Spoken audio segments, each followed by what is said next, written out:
그다음에 또 이 당내 문제 관련해서 좀 여쭤봐야 될 것 같아요. 예, 예. 어, 민주당. 예, 민주당 얘기를 그래도 좀 저희가 해보면은 예. 유시민 작가의 이제 음. 방송에서 있었던 발언, 매불쇼 발언. 예, 예. 그때 저 의원님 같이 같이 있었죠. 예, 계셨죠? 같이 예. 출연한 거죠. 예. 그래서 그 들으셨을 텐데 그때 지금 이른바 이제 비명계 쪽에 그런 움직임, 그 발언 이런 게 이렇게 하는 게 이제 민주당 망하는 길로 그렇게 하면은 이재명 공격하면 민주당 망하는 길로 갈 수 있다. 이런 취지의 아니 얘기를 민주당이 망하는 게 예, 아니라 예. 자기가 대선에 뛰어서 의미 있는 성과를 내고 싶은 사람이 사람이 그런 방식을 취하면 망할 수 있다. 그런 방식을 취하면 망할 수 있다. 네. 이런 얘기를 했는데 거기에 대해서 오늘 고민정 민주당 의원이 MBC 라디오 나와가지고 예. 거기서 얘기를 또 하더라고요. 그래서 이렇게 얘기를 했습니다. 망하는 길로 가는 민주당의 모습은 이미 오래전에 시작이 됐다.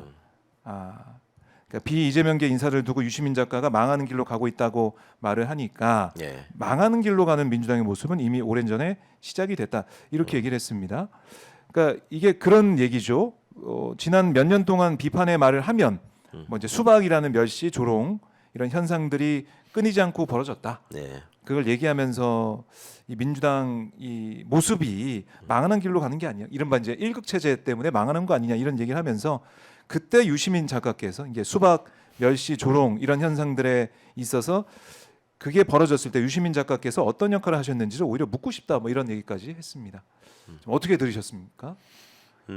고민정 의원의 어떤 개인적인 인연이나 또 과거부터 쭉 생각해왔던 것들을 아마 정리해서 네.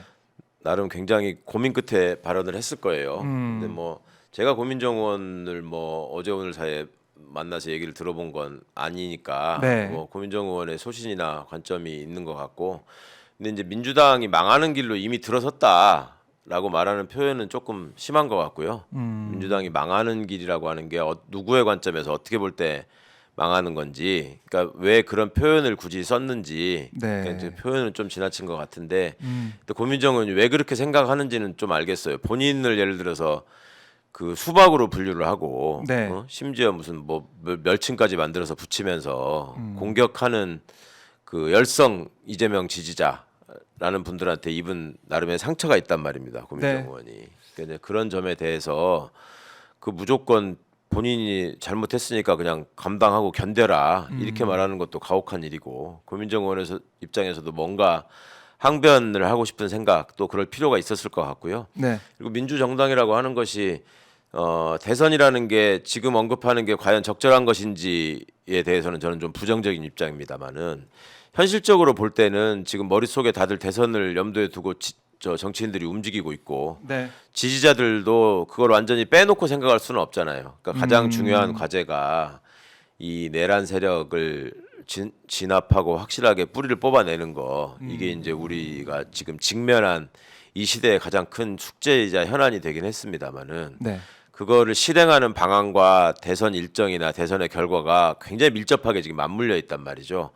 그러면 선거를 앞두고서는 항상 선거에 뛰어들고 싶은 사람들의 어떤 모습이 보이는 거고, 그러면 그 사람들의 면면을 보면서 내가 지지하는 확고한 입장이 있는 분들은 그 상황에서 그 사람들이 적으로 느껴지는 것이고, 그러면 그 적으로 느껴진다고 하는 부분이 이성적인 판단에 의해서 적을 식별하는 것보다는 선거판이라는 어떤 상황이라는 게 벌어지게 되면 감정적으로 더 판단하거든요. 그러니까 안 그래도 지금 윤석열 정부의 이런 폐악질 때문에 화가 나 있는 상태에서 지금 시민들은 마음이 급한데 왜 이게 빨리 정리돼야 되는데 저들의 저런 저 뭉기적거리는 저 침대 축구에 우리가 끌려가야 되느냐 하는 답답함과 불안함과 분노가 있는 것인데, 예.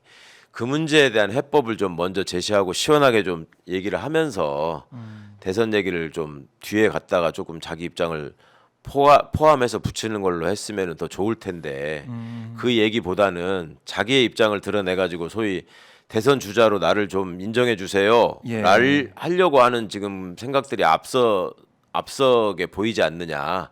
이런 데서 오는 실망감이나 분노인 것 같아요. 네. 그러니까 지금 예를 들어서 민주당이나 민주진보 진영을 지지하고 나는 저쪽에 그 내란 세력이 내세우는 후보는 누가 되더라도 절대로 찍을 수 없다라고 생각하시는 분들한테 그러면 민주당은 앞으로 지금부터 대선이 끝날 때까지 그냥 이재명 대표 혼자서 계속 독주하면서 혼자서 계속 모든 비판과 화살을 맞아가면서 그거 다 해치고 어차피 내란 세력을 진압하는 과정이니까 혼자 가가지고 그러면 단일 후보로 추대돼가지고 대통령 되는 게 가장 옳은 길입니까? 라고 물으면 그거에 대해서는 선뜻 그렇게 해야죠 이렇게 말씀하실 분들은 그렇게 많지 않은 것 같아요. 그렇지만 또 다른 한편으로 조금만 측면을 바꿔서 보면 그럼 이재명 대표 아닌 사람이 지금 민주진보 진영에 강력한 대선 후보가 될 가능성이 있는 사람이 있냐? 그럼 딱히 또 없는 것도 사실이잖아요. 그 현실적으로 이재명 대표 보면. 워낙 압도적인 지지를 받고 있을 뿐만 아니라 네. 그간에 이재명 대표라는 사람이 그냥 개인 이재명의 정치인으로서의 어떤 위상을 갖고 있는 상황이 아니에요. 지금 시대가 이재명 대표를 어찌 보면 시민들이 자기 주권을 통해서 세상을 바꿔보고자 하는 제대로 된 나라를 만들어보고자 하는 상징적 존재로 이미 자리매김이 됐어요. 몇 번의 죽을 고비를 넘기면서. 그러니까 네. 그런 상황들이 이재명 지지의 기반이란 말이죠. 그러면 거기에 필적할 만한 서사나 희생을 한 사람이 누가 있느냐?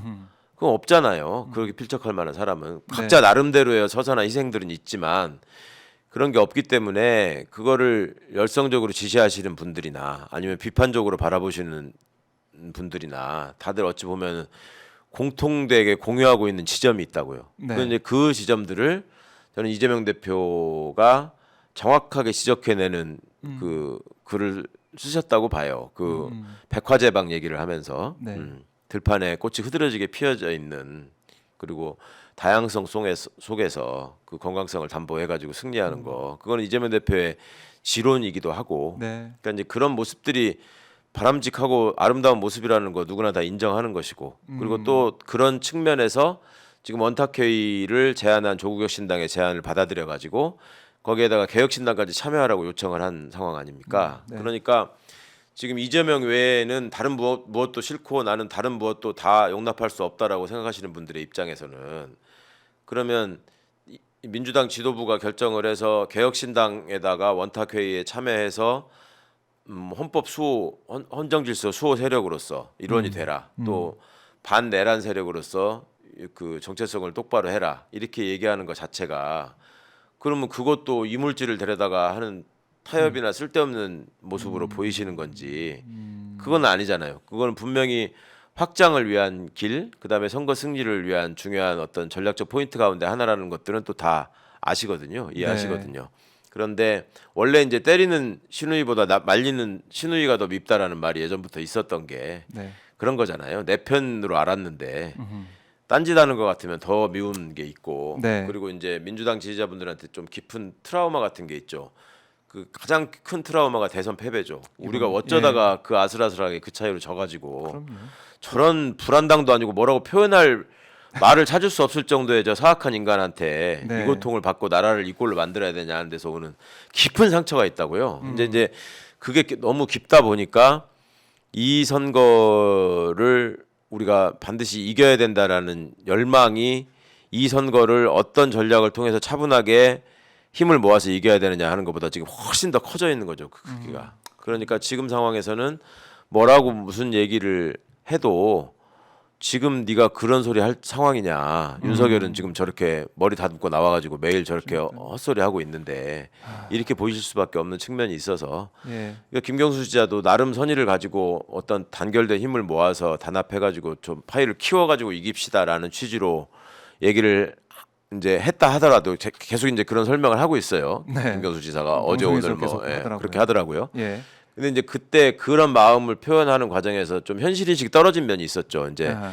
그 치욕을 느끼고 떠난 사람한테 사과해라 이 부분은 그게 그 치욕이라는 그렇죠. 단어가 주는 네. 그런 어감이 주는 상처. 그다음에 사과를 도대체 어느 방향으로 누가 해야 되냐라는 거에 대한 그런 실망이나 분노는 당연히 이제 본인이 감수하고 그 부분을 어떻게 진심을 통해서 극복할 수 있을 것인지 자기 진짜 마음이 정권 교체에 있는 것인지 네. 아니면 이재명 교체에 있는 것인지 이거를 이제 입증할 책임이 김경수 지사한테 생긴 것이고 그렇네요. 다른 소위 대선 경선이나 대선 본선을 염두에 두고 있는 분들이 지금 민주 진영에서 뛰고 있다면 네. 그분들한테 똑같은 숙제가 지금 주어진 겁니다. 그러니까 당신이 지금 어떤 것을 가장 원하는지를 먼저 우리한테 확실히 밝혀라. 그러네요. 예. 우리가 그걸 판단할 것이다.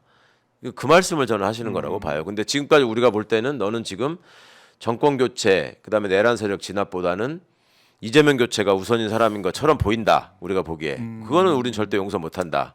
이런 말씀들을 하시는 거죠. 네. 예. 그게 다 지금 이제 국민들 특히 이제 내란 이 종식 예. 내란을 끝내길 원하는 우리 국민들이 바라는 거고 우선순위가 다 있는 거 아니겠습니까? 그렇죠. 예.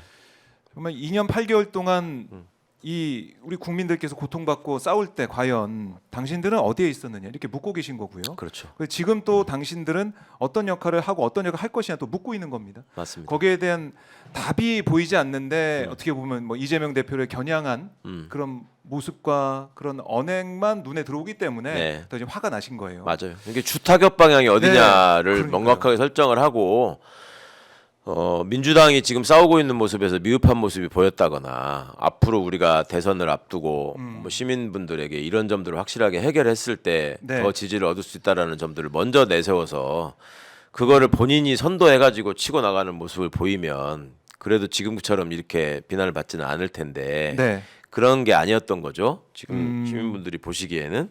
근데 이제 저는 이게 이제 좀 지나고 나면 어느 정도 우리가 차분하게 정리될 수 있을 것이라고 기대하는 것이 네. 결국은 이제 아까 제가 말씀드린 그냥 간단히 말해서 이재명 교체가 목표인지 정권 교체가 목표인지 사람들은 쉽게 식별이 되실 거고 그게 어느 정도 식별이 되고 나면 지금도 사실은 이 생각이 완전히 다른 게 아니에요. 공통적으로 생각하고 있다고요. 우리가 내란 세력을 확실히 진압해야 된다. 그다음에 그러기 위해서는 대선 승리가 중요하다, 기묘하다, 필수적이다. 그게 아니면 내란 세력 진압이 안 되는 거 아닙니까? 네. 내란 세력한테 다시 정권을 넘겨주는 일인데. 아하. 그러면 대선 승리를 위해서는 우리가 어떤 방안이라도 다 동원해서 최선의 방안을 찾아내고 다 힘을 합쳐서 압승해야 된다.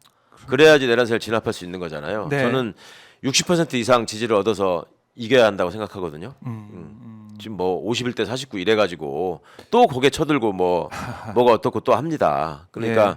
그렇게 하려면 이제 그런 방안을 먼저 제시하고 앞장서서 힘차게 싸우고 이런 네. 모습을 통해서 지지를 얻어가려고 해야죠. 아. 그리고 이제 그런 부분에 대한 어떤 공감대가 있기 때문에 일의 선우만 좀 가릴 줄 알면 네. 그래요. 그건 국민들이 지금 바라는 게 무엇인지 우리 국민들이 뭘 지금 가장 원하고 있는지 그거를 보고 그렇죠. 국민의 목소리에 귀를 열고 그걸 따라가는 게 정치인의 모습이에요. 맞습니다. 그리고 지금 뭐랄까 대선을 염두에 두고 뛰는 사람들이라면 예. 지금 당시에 패배한 한 쓰라림을 가지고 있는 이 민주진보 진영 시민들의 상처가 어떤 사실관계에 기반하고 있는지를 명확히 봐야 돼요. 그러니까 지금 그 마음 중에 하나가 당시에 이낙연 네. 대표가 경선에 참여하고 흔쾌히 승복하는 모습을 보인 걸로 느껴지지 않았다. 그리고 그 뒤에 대선이 진행되는 과정에서 정말 열정적으로 열심히 내 선거처럼 뛰는 것처럼 보이지 않았다. 그런데 이번에 또 그런 모습을 보이는 사람이 나오는 거는 용납할 수 없다. 그러니까 이제 그런 거에 근원이 된 게 두 가지잖아요. 첫 네. 번째 알고 보니 대장동 사건을 가지고 이걸 사건을 키우려고 꼰지려고 했던 게 이낙연 후보 캠프 쪽이었더라라는 거에서 오는 엄청난 배신감. 그다음에 또 하나가 이재명 대표 체포동의안 그 진행되는 예. 상황에서 그걸 가결시키는 모습. 여기서 온 게 굉장히 크단 말이죠. 그 트라우마가 있죠. 네, 그러니까 이제 국민들이. 지금 이제 보이고 있는 사람들이 그런 어떤 상황에서 어떤 스탠스를 이 사람들이 취했느냐, 네. 그리고 그걸 극복하기 위해서 어떻게 했느냐, 그리고 그 부분에 대해서 명확하게 입장을 밝히고 옳고 그름을 분별했느냐, 예. 뭐 이런 거에 대한 질문을 지금 하시는 것 같아요. 제가 보기에는 구체적으로 누가 누구한테 사과하라는 거야 하는 말에는 그 말이 포함되어 있는 거잖아요. 그래서 그런 지점들을 또 다 알고 있을 거니까 네. 그 지점에 대해서 어떻게 행동하고 어떤 입장을 취하는지를 통해서 아까 제가 말씀드린 이재명 교체가 목표인지 정권 교체가 목표인지가 쉽게 식별될 것이다. 그리고 그래요. 예. 지금 적어도 제가 보기에는 근데 지금 이렇게 일종의 일부 언론에서 이렇게 하고 있는 모습은 조금 이제 우리 분열을 유도하기 위해서 그럴 수 일부러 자극하는 면이 분명히 있거든요. 그리고 우리 지지자들도 그걸 아신단 말이죠. 그러니까 우리가 지나친 어떤 그 내부에 대한 어떤 흥분 이거는 네. 조금 좀 냉정해질 필요가 있다. 그런 말씀도 좀. 그렇습니다. 자, 뭐 그런 가운데 민주당에서는 정책 과제에 대한 국민 의견을 수렴하는 소통 플랫폼 모두의 질문 큐 이걸 또 출범을 시켰더라고요. 예. 그래서 이재명 대표가 이 출범식에서 뭐 여러 가지 얘기를 했는데 그 중에 뭐 박근혜를 끌어내렸지만 바뀐 게 없다. 뭐 네. 이렇게 얘기를 성찰을 하면서 방법부터 손보겠다. 그래서 광장 에너지를 정치에 직접 반영하겠다. 예, 질문들을 예. 모아서 거기에 해결책을 만들어내겠다. 이렇게 또 준비를 하고 있습니다. 그럼요. 예.